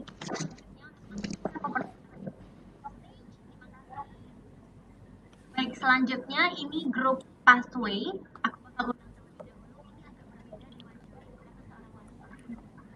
Halo. Halo, apa suara saya dengar? Verenia pakai V. Oke, Mbak Verenia ya. Mbak Verenia sistemnya sama. Mbak Vere hanya punya waktu 3 menit untuk presentasi ya. Nanti Ya, dilanjutkan dengan pertanyaan dari Dewan Juri. Silakan Mbak, waktunya dimulai dari sekarang. Share screen dulu ya. Silakan. Oke. Halo semua. Perkenalkan, nama saya Verenia. Saya tidak hamil. Belum maksudnya. Menikah juga belum. Tapi setiap hari saya harus berkutat dengan konten seputar kehamilan dan juga melahirkan. Karena saya bekerja sebagai sosmed manager untuk seorang bidan. Bayangkan betapa bingungnya. Anak kuliahan bahas soal kehamilan dan juga melahirkan. Padahal nikah aja juga belum. Bingung banget konten apa sih yang menarik bagi para bumil. Mungkin kamu juga konten kreator yang mengalami hal serupa. Atau mungkin kamu mengalami seperti Nita dan juga Jo. Loh, kan gampang, tinggal cek aja di akun sebelah. Iya, tapi coba bayangkan, dengan 2 tangan ini, berapa banyak akun yang bisa kamu lihat. Sekarang coba pikirkan dan bayangkan, bagaimana kalau kamu bisa punya cheat sheet berisi konten, beserta juga dengan average likes dan juga komennya. Average likes dan juga komen yang tinggi bisa jadi indikasi bahwa konten tersebut diminati. Pathway hadir dengan konten yang telah dikategorisasi untuk memudahkan kamu memilih konten sesuai dengan bidang. Datanya diambil dan ditelusuri, dideteksi dari caption, hashtag, dan juga bisa dideteksi dari foto microblogs dengan sistem yang terinspirasi oleh applicant tracking system yang banyak digunakan oleh para HR. Dilengkapi juga dengan forum diskusi, sehingga kamu bisa membentuk komunitas dengan sesama konten kreator, kamu bisa berbagi cerita dan juga tips and trick. Kamu bisa menggunakannya secara gratis, tapi data yang diakses terbatas, atau kamu bisa subscribe untuk akses seluruh data tanpa batas, serta bergabung ke forum diskusi. Nilai plus lainnya, kamu bisa diberi notifikasi jika ada konten yang sedang naik atau berpotensi menjadi sebuah tren. Sehingga kamu bisa jadi yang pertama untuk posting tren tersebut. Saat ini, pengguna Instagram di Indonesia telah mencapai 69,2 juta. sehingga konten kreator menjadi pekerjaan yang cukup diminati. Baik untuk pribadi seperti membangun personal branding maupun untuk bisnis dan juga perusahaan. Pathway bisa membantu kamu, baik yang masih pemula maupun yang sudah lama menjadi konten kreator untuk menentukan konten yang menarik. Memang sih, dalam kesuksesan seorang konten kreator itu ditentukan oleh banyak hal. Konten yang menarik, cara penyampaian yang oke, hingga reputasi dari konten kreator itu sendiri. Tapi dengan Pathway, kamu memenuhi unsur yang pertama, yaitu konten yang menarik. There are so many contents under the sky, but at least you choose the right pathway. Thank you. Wow, luar biasa sekali Mbak Vere. Baik, aku akan langsung yang dilanjut. Baik, kali ini kita berikan kesempatan kepada Mas Bayu dan juga Mas Nazir ya untuk memberikan feedback. Silakan, mungkin bisa dimulai dari Mas Bayu terlebih dahulu. Oke. Ini interesting sih app-nya, tapi sepertinya sangat narrow ya analisisnya ya. Jadi kalau misalnya kita ngelihat dari screenshot yang kamu tunjukin itu, yang kelihatan tuh ada kontennya apa, average likes-nya berapa, average comments-nya berapa gitu. Itu kenapa kamu menentukannya kayak gitu? Sedangkan kalau kita mau create konten kan mungkin kita butuh yang lebih rich kan, kayak dia mau geografiknya di mana, segmen apa dan lain-lain. Ada pertimbangan khusus nggak? Apakah kamu pilih seperti itu? Kalau sama satu lagi mungkin gimana caranya? Gimana kamu nge-identify orang yang butuh ini gitu, sehingga kamu bisa nge-marketing ke dia gitu. Balik ke segmentation tadi gitu. Oke, paling itu dari aku. Oke, Mas Bayu, lanjut lagi kita ke pertanyaan dari Mas Nazir. Silahkan Mas Nazir.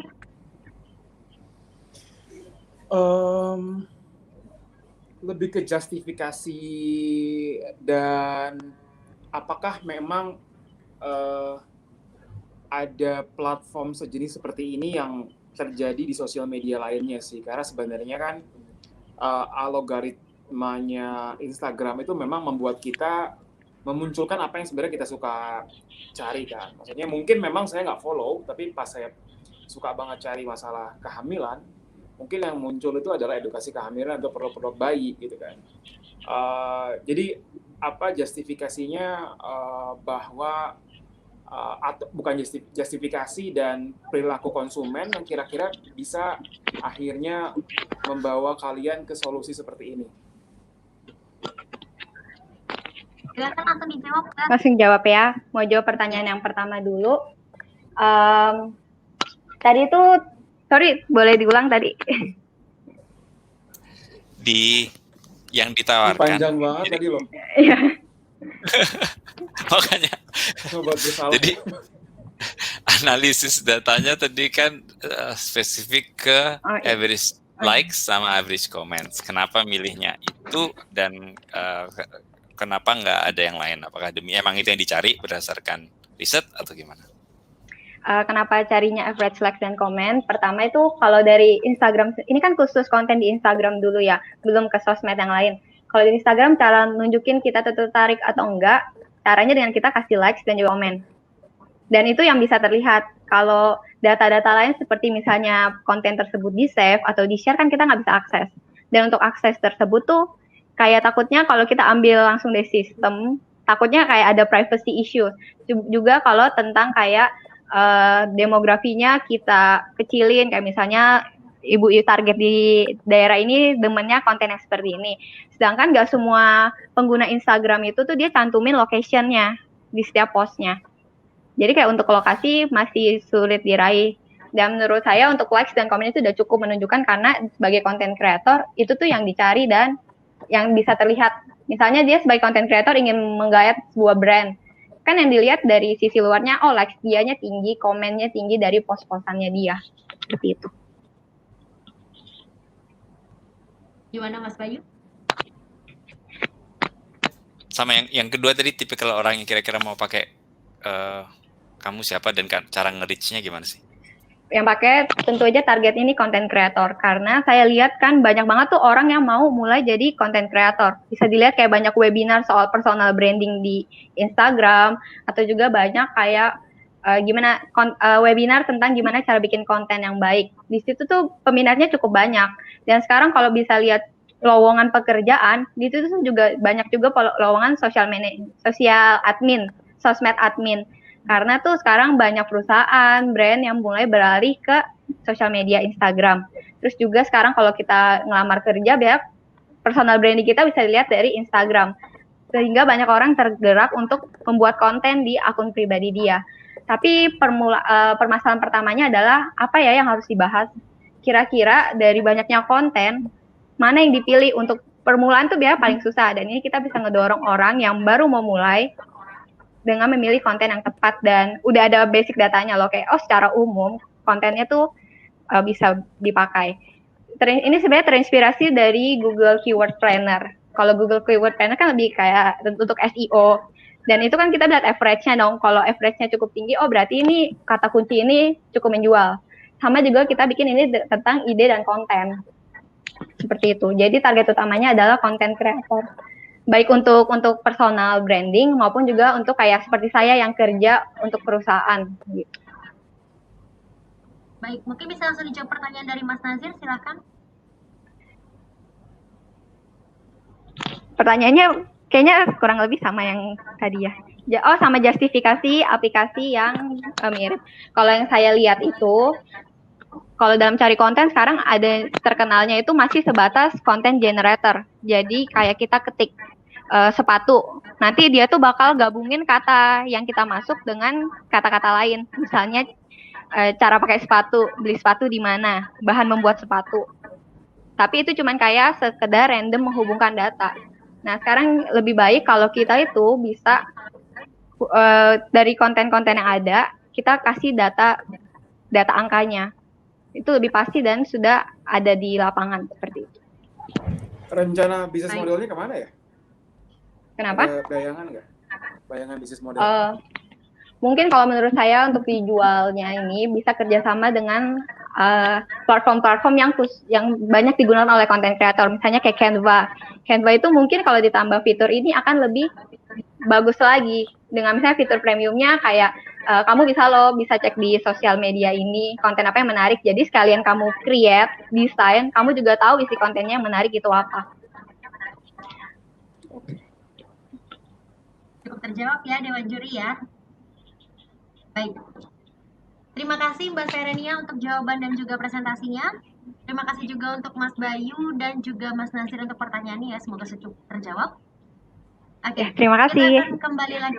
Terima kasih. Kita akan lanjut lagi untuk grup yang ke-8 Dewan Juri, yaitu Katain. Langsung aja aku undang. Halo, dengan Mbak siapa? Dengan Mbak Ria. Kedengaran nggak ya Mbak? Mohon maaf. Mbak Ria? Iya, benar. Oke. Kedengaran. Mbak Ria, aku hanya ingin merimain lagi untuk waktu presentasi hanya 3 menit. Nanti dilanjutkan kesempatan bertanya oleh Dewan Juri. Pertanyaan dulu, langsung kamu jawab ya. Baik. Silakan Mbak Ria. Selamat sore, perkenalkan saya Ria. Saya perwakilan dari tim Kata.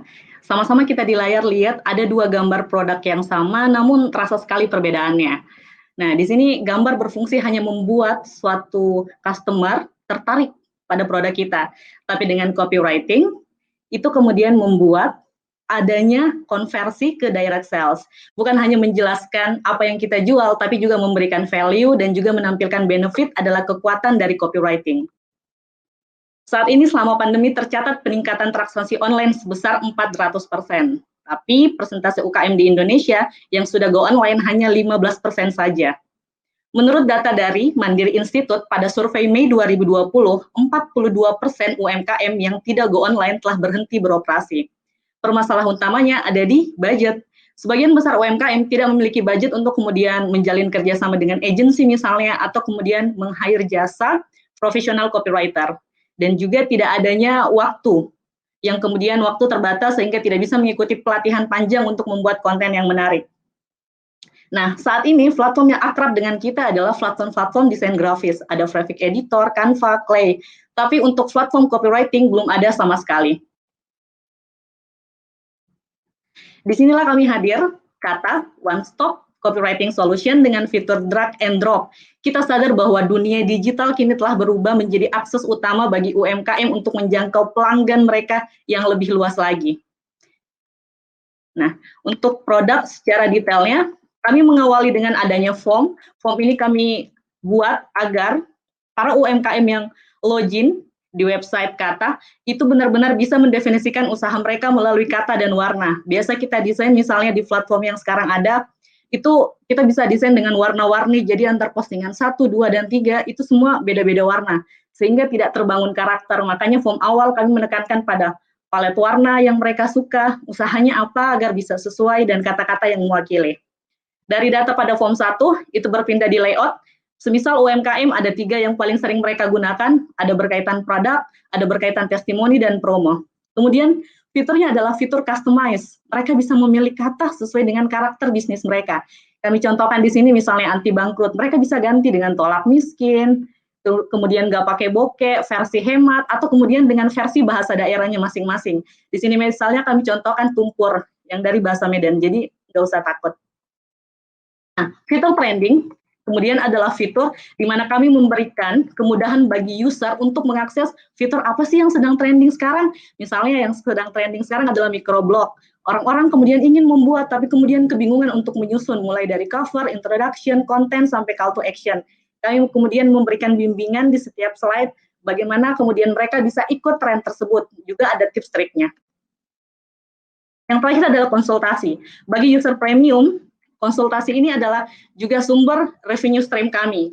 Di sini mereka bisa berdiskusi langsung dengan para expert, dan ini juga adalah sarana kolaborasi kami dengan para copywriter untuk turut serta membangun UMKM.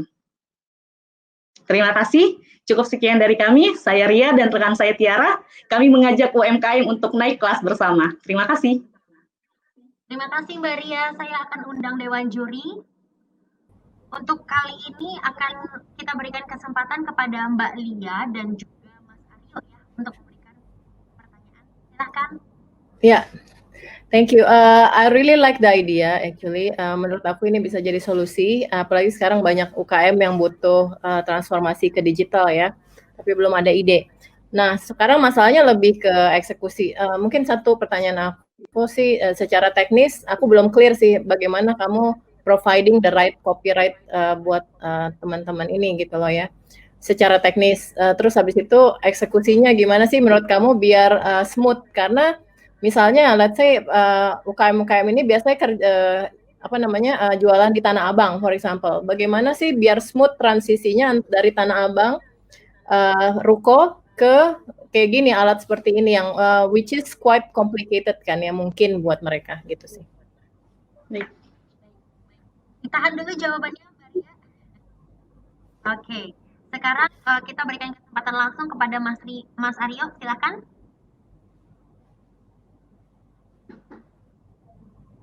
Baik, Mas Aryo.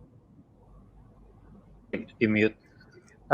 Pertanyaannya mirip-mirip sama Lia, cuma mungkin gue concernnya adalah how to generate si konten semua itu, karena pasti banyak sekali konten yang akan disiapkan karena berbagai versi untuk berbagai tema dan segala macam, sambil tetap cost efficient.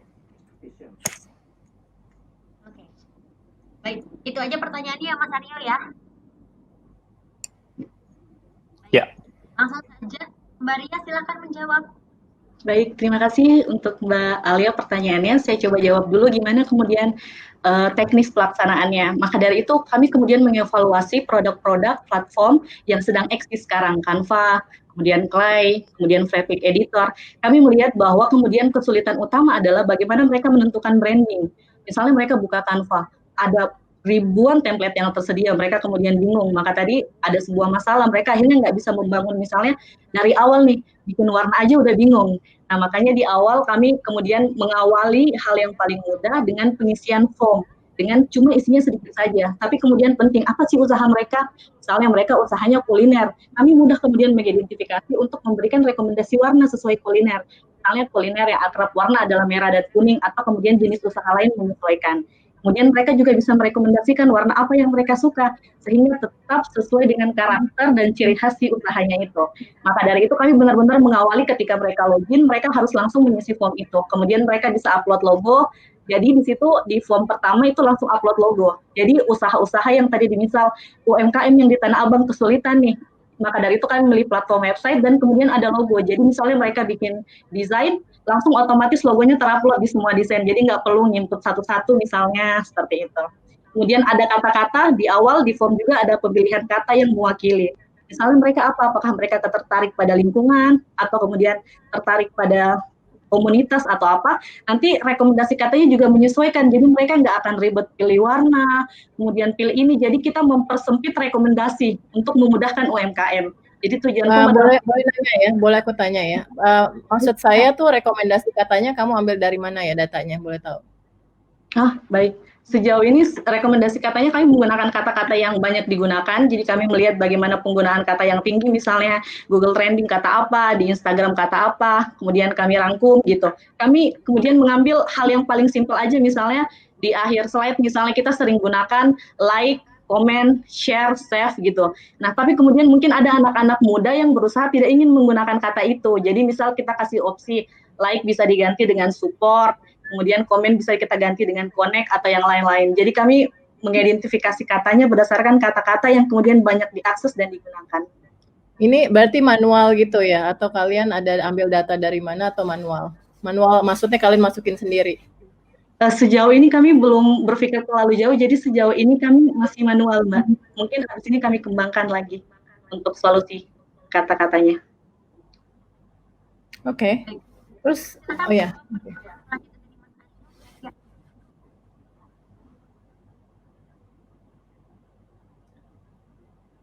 Gimana, Yan? Gimana, Mbak? Tadi sudah menjawab pertanyaan dari Mas Arko.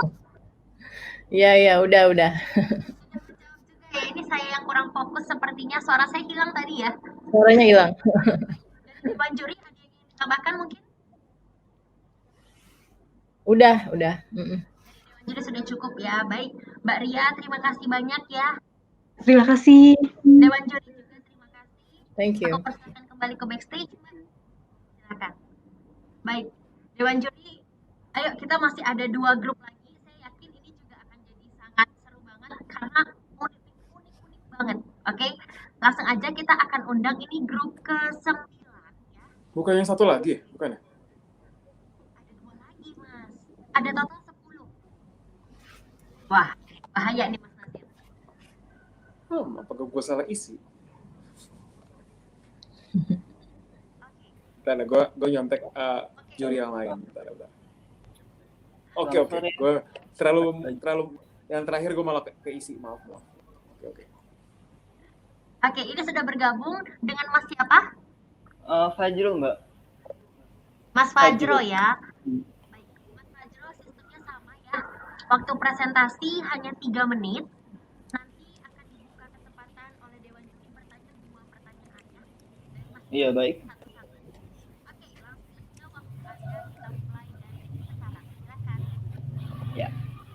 Selamat sore Dewan Juri yang terhormat. Perkenalkan, saya Fajrul dari Verify, sebuah tim yang berinovasi menggunakan artificial intelligence.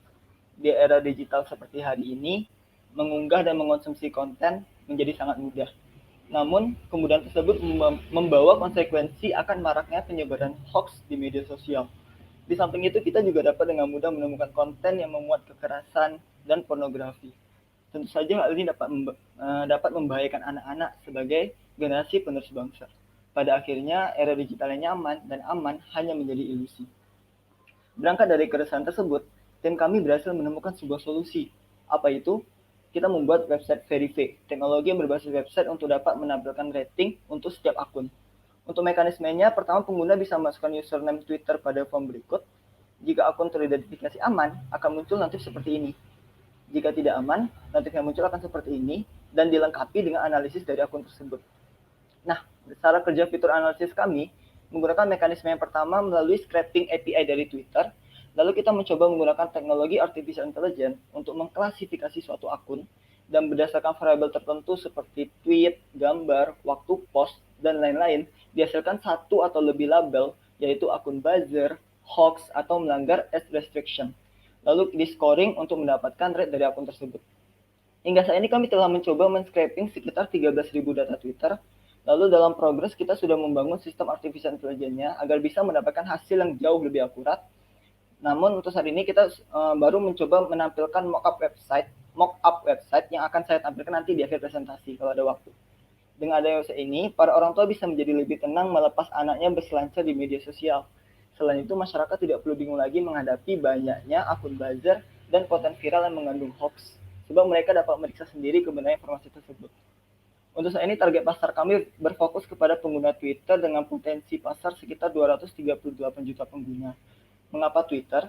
Karena sumber hoax atau berita bohong paling subur berkembang di sana. Dikutip dari penelitian MIT dari US.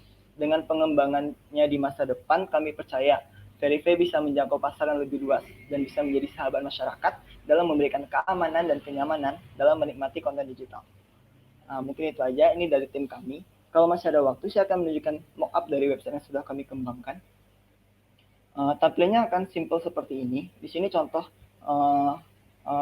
pengguna bisa memasukkan username yang terdeteksi gitu.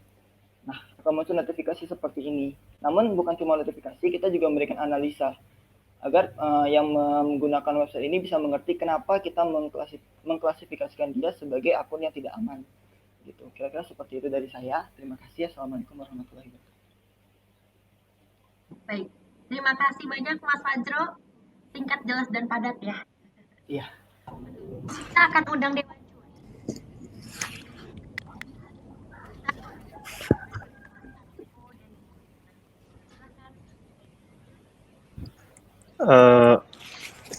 Pertanyaan gue pertama adalah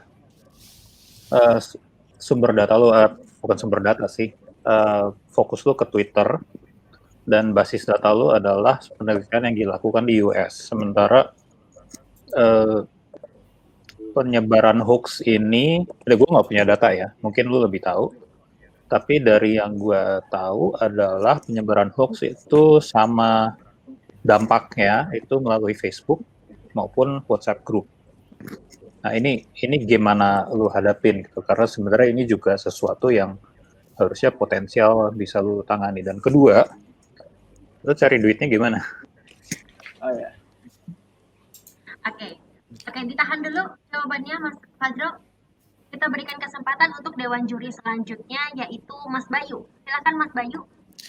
Oke, cuman ngeliat ini kan selalu masalah besar dari dulu ya, ada hoax segala macam, dan Facebook sendiri dan Twitter sendiri juga udah mulai melakukannya dengan AI juga, tapi mereka sadar bahwa pasti banyak false positif, banyak false negatifnya, sehingga akhirnya mereka meng-employ ratusan orang juga untuk mengkurasi secara manual gitu.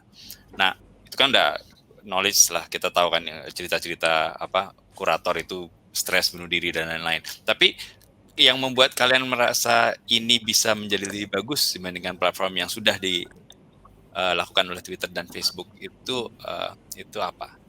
Paling gitu sih. Wah, luar biasa sekali pertanyaannya Mas Bayu.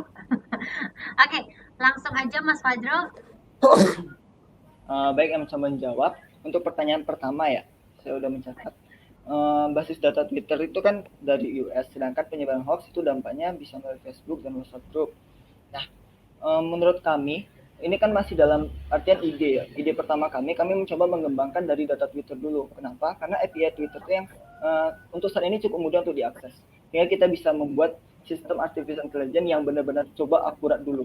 Nah, pengembangan lebih lanjutnya, kita mencoba melebarkan sayap, kita coba lagi menggait ke arah Instagram, WhatsApp, dan Facebook, agar semakin banyak target pasar kita yang bisa kita targeti.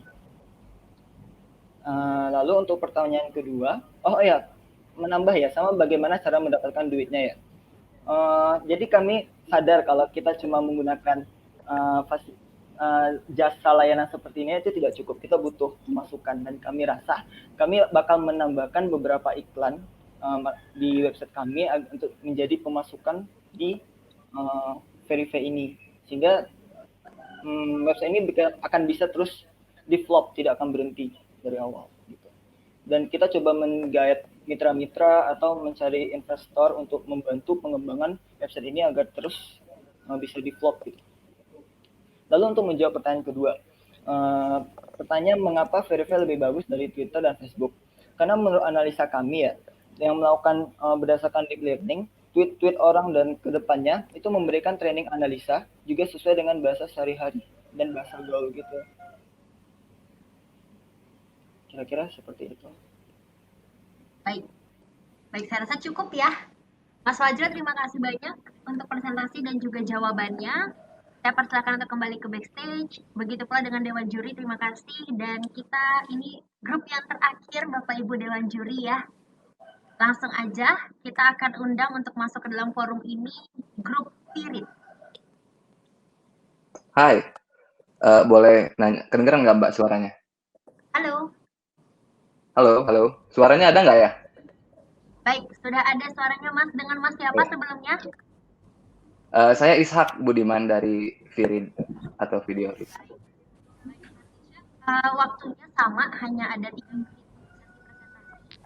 Dilanjutkan nanti akan ada pertanyaan dari Dewan Juri. Baik. Baik, kalau gitu langsung aja kita berikan kesempatan dari sekarang.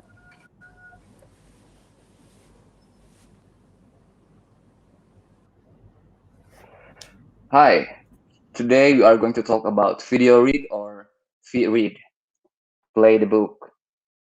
The problem is based on Sustainable Development Goals or SDGs number 1, no poverty, and especially number 4, quality education, which implies that science information from journals, books, articles, etc. are important. Those information should be read by us in order to get a valid science information. Unfortunately, reading interest in Indonesia is very low. It is in 0.001%. In this situation, it is hard for us to achieve SDGs 4, quality education.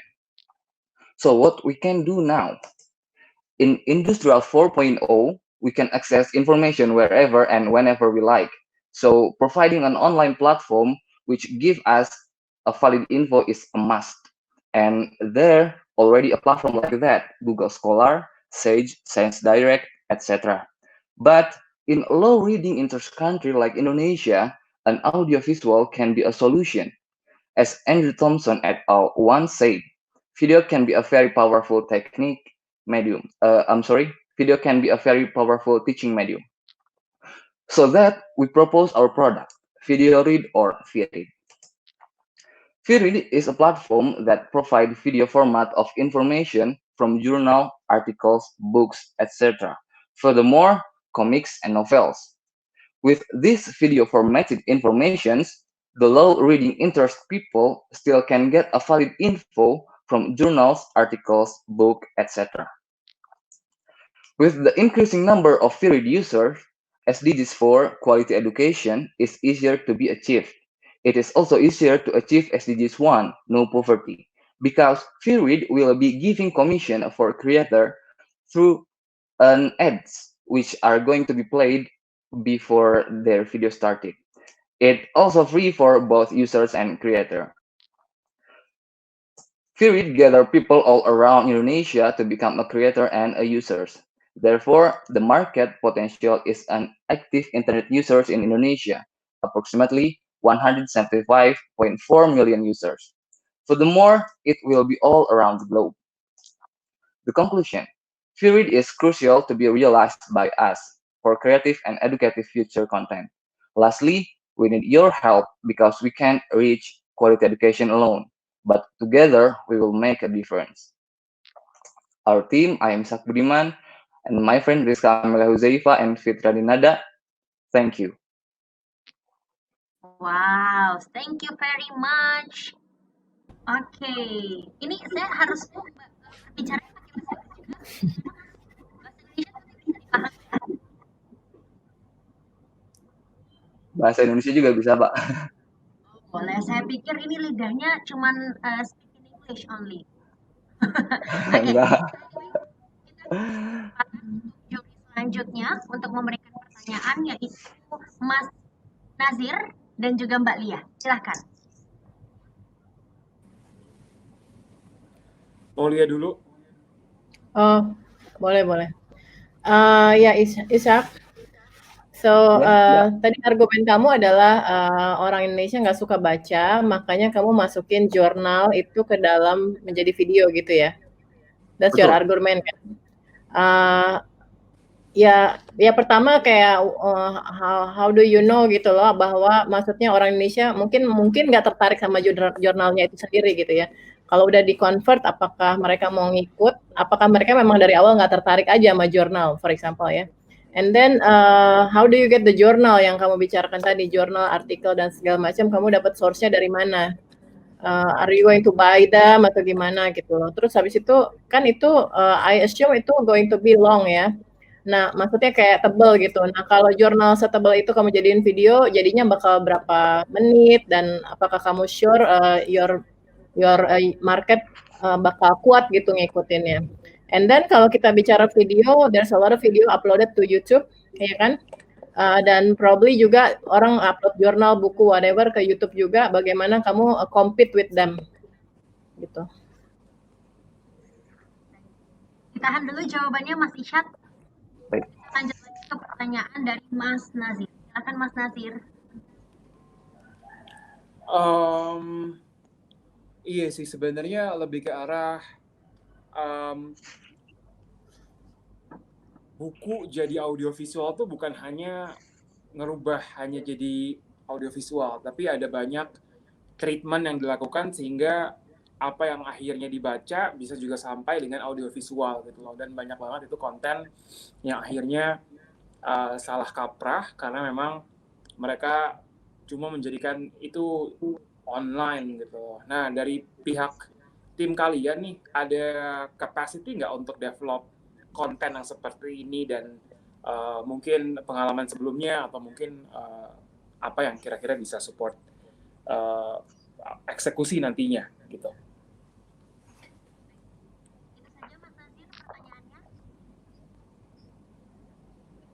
Boleh dijawab langsung ya Mbak ya? Baik, silahkan. Ya, terima kasih atas pertanyaannya Mbak Lia. Tentang jurnal itu, tentang terkait video ya. Saya sempat baca beberapa jurnal dan yang dilakukan oleh Andrew Thompson, kalau tidak salah ya Mbak ya, nama itunya. Di sana dia itu menyebutkan bahwasannya video itu bisa menjadi sebuah media yang lebih efektif daripada hanya sebuah buku atau hanya sebuah bacaan, seperti itu.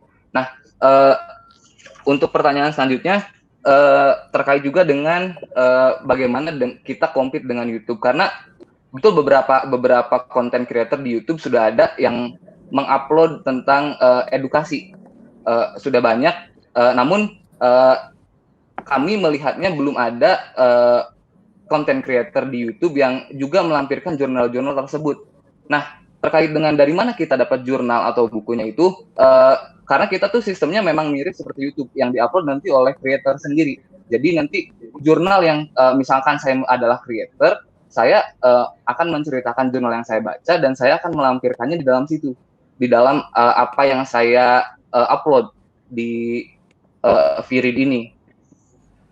Dan untuk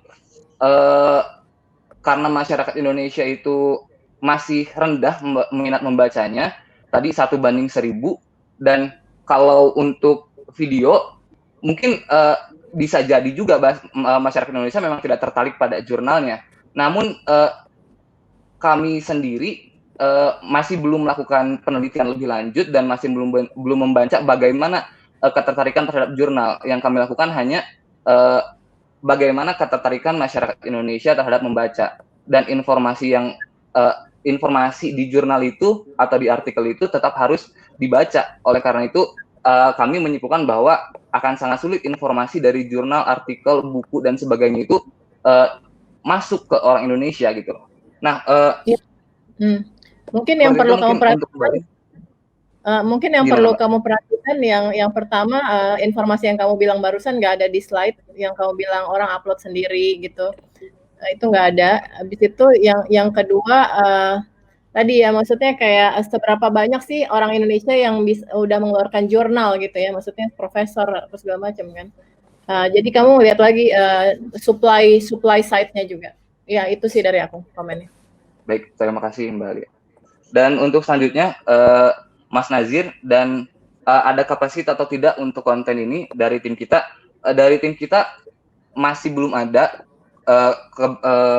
pengalaman-pengalaman sebelumnya, kita masih belum ada pengalaman untuk membuat konten seperti ini atau untuk membuat platform seperti ini. Namun untuk eksekusinya nanti kami sudah merencanakan untuk meng-guide, untuk membidik siapa programmer yang akan kami gunakan untuk membuat platform seperti ini. Mungkin seperti itu Mas Nazir. Terima kasih atas pertanyaannya. Siapa kira-kira programmer seperti apa yang kira-kira cocok? Programmer yang cocok tentunya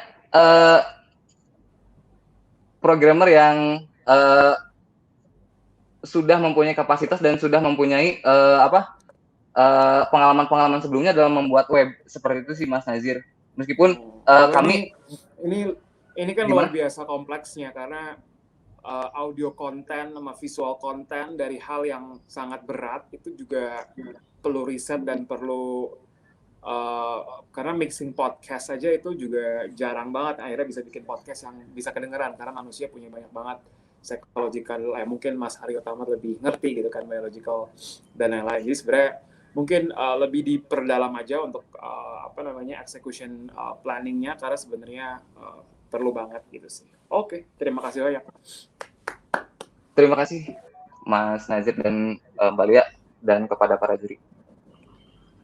Oke, luar biasa sekali ya. Ini sebagai peserta terakhir Dewan Juri juga ya, luar biasa. Boleh meregangkan sedikit.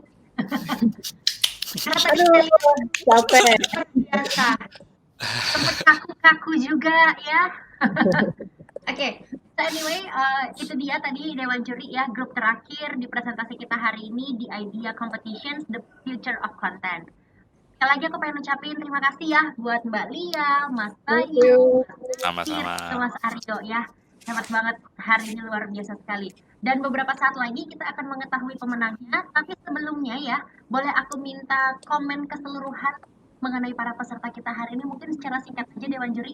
Mungkin kita mulai dari Mas Bayu terlebih dahulu kali ya. Oke. Ada beberapa ide yang menarik sih, interesting sih memang. Cuman karena memang baru ide ya, jadi begitu dikejar nanti gimana implementasinya tuh banyak mentok di situ gitu. Tapi mungkin ya kalau mereka bisa benar-benar mengerjakan ide sampai menuntaskan, mungkin bisa jadi satu yang interesting. Cuman masih ada beberapa yang mungkin identifikasi problemnya masih belum solid ya. Cuman ada yang beberapa yang interesting sih, yang benar-benar kalau misalnya benar-benar bisa diterusin, dapat tim yang bagus, might come up to something ya. Gitu. Paling itu dari aku. Oke, luar biasa sekali ya. Baik, sekarang mungkin kita akan beranjak ke Mbak Lia. Silakan. Ya, ada beberapa ide yang aku nggak kepikiran ya. Maksudnya kayak the future of content nih apa gitu ya. Dan dari beberapa pitches itu aku ngelihat ada yang aku belum kepikiran, dan itu menurut aku ya keren sih, dari idenya aja udah keren ya. Tapi ya benar kata Mas Bayu, PR-nya adalah dieksekusi nanti gimana nih, ya kan? Karena begitu dikejar belum kebayang gitu kan, atau mungkin manual gitu. Jadi it's not as complicated as yang kita pikir. Mungkin kalau jurinya sih udah mikir jauh ya, tapi mereka mungkin belum bisa mikir sampai situ. So congratulations buat teman-teman yang ikutan tadi, idenya bagus-bagus, and good luck ya buat ke depannya. Baik, luar biasa sekali ya. Baik, selanjutnya ini Dewan Juri, Mas Nazir terlebih dahulu kali ya. Silakan Mas Nazir. Iya, Ideal Competition ini sebenarnya memang ngasih perspektif yang baru ya, karena sebenarnya pas semua orang ngomong idea tuh nggak sesimpel itu. Jadi kebayang nih mana yang pikirannya lebih matang, mana yang hanya memikirkan idea itu hanya sebatas ide gitu loh. Karena memang ide itu kompleks dan mencari ide yang baik itu juga susah gitu loh. Makanya kenapa saya lebih percaya kalau ide juga berpengaruh pada eksekusi, karena kalau idenya jelek mau dieksekusi sebagaimanapun mentok gitu loh. Nah, jadi tadi kelihatan mana yang udah matang, mana yang pikirannya lumayan bisa mind mapping semua, lumayan teratur, mana yang lebih ke ego dan punya pemikiran sendiri. Tapi ini merupakan satu step yang kalau tadi kata Dewan Juri itu baru permulaan. Jadi jangan puas dan jangan bangga, karena ini baru berniat, dan meniat itu merupakan satu hal yang panjang banget journey-nya. Jadi tetap semangat dan please, dengan konten summit ini banyak banget ilmu yang kita bisa dapetin sih, terutama dari ide-ide dan acara seperti ini gitu ya. Wow, luar biasa banget. Saya sependapat sekali ya. Baik, yang terakhir ini dari Dewan Juri kita yang terakhir ada Mas Aryo. Silahkan Mas Aryo. Yang menarik adalah justru gue belajar banyak dari yang presentasi.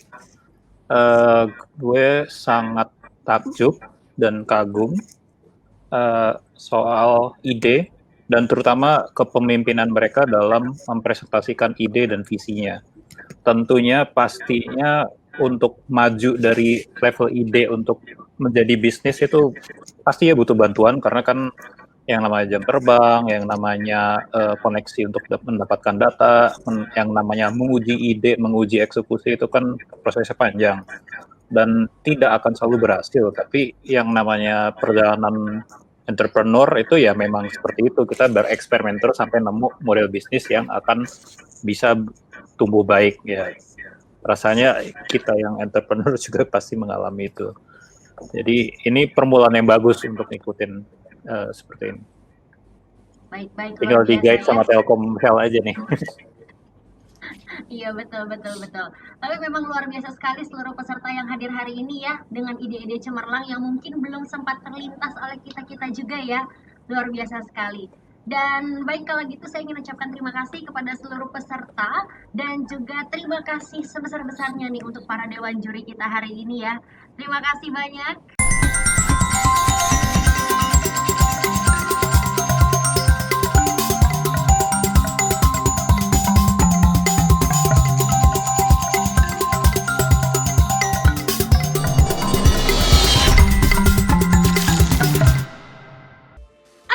Sekarang adalah saat yang kita semuanya tunggu-tunggu ya teman-teman ya, yaitu pembacaan pemenang. Nah, aku sudah memegang ini hasil penilaian dari para Dewan Juri ya untuk Idea Competitions The Future of Content. Nah, 3 pemenang terbaik ini teman-teman dipilih dengan 5 kriteria tepatnya ya.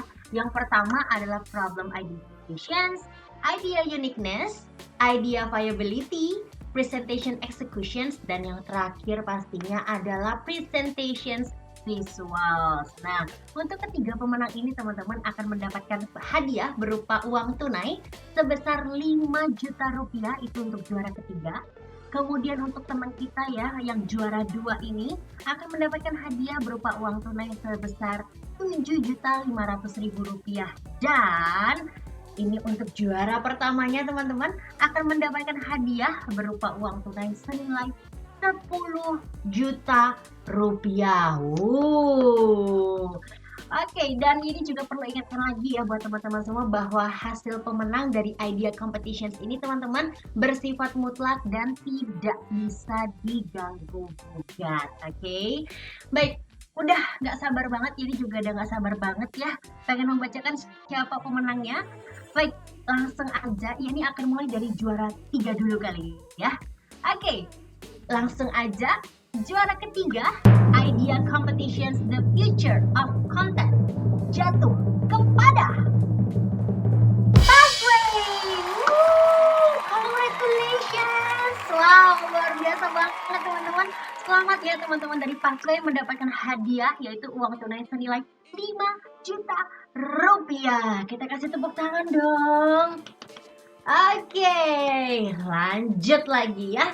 Untuk juara kedua dari Idea Competitions The Future of Content jatuh kepada wow, congratulations buat Kata, luar biasa sekali. Wow, selamat ya mendapatkan hadiah berupa uang tunai senilai 7.500.000 rupiah. Wow, selamat teman-teman dari Kata ya. Oke, dan sekarang ya ini sampai berdebar-debar sekali ini untuk membacakan juara pertama dari Idea Competitions The Future of Content. Langsung aja, 3, 2, 1. Wow, congratulations buat DigiFlux. Selamat teman-teman, kalian mendapatkan hadiah ya. Hadiah utama yaitu uang tunai sebesar 10 juta rupiah. Luar biasa banget ya. Kita kasih tepuk tangan ini. Oke, so anyway, selamat untuk teman-teman yang sudah memenangkan kompetisi ini ya. Dan buat teman-teman yang mungkin belum berhasil kali ini, tetap semangat ya teman-teman ya. Karena kita semua percaya ide dari kamu-kamu semuanya sungguh luar biasa. Dan semoga di kedepannya nanti teman-teman talenta muda Indonesia ini tetap terus kreatif agar bisa ikut mendukung kemajuan ekonomi digital di Indonesia. Ada amin? Oke, luar biasa sekali ya. Sekali lagi selamat nih untuk teman-teman yang sudah memenangkan kompetisi ini ya.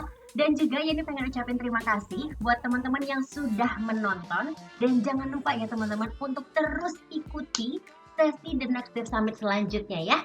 Dan untuk penonton juga yang ingin mendapatkan e-sertifikat ini bisa banget.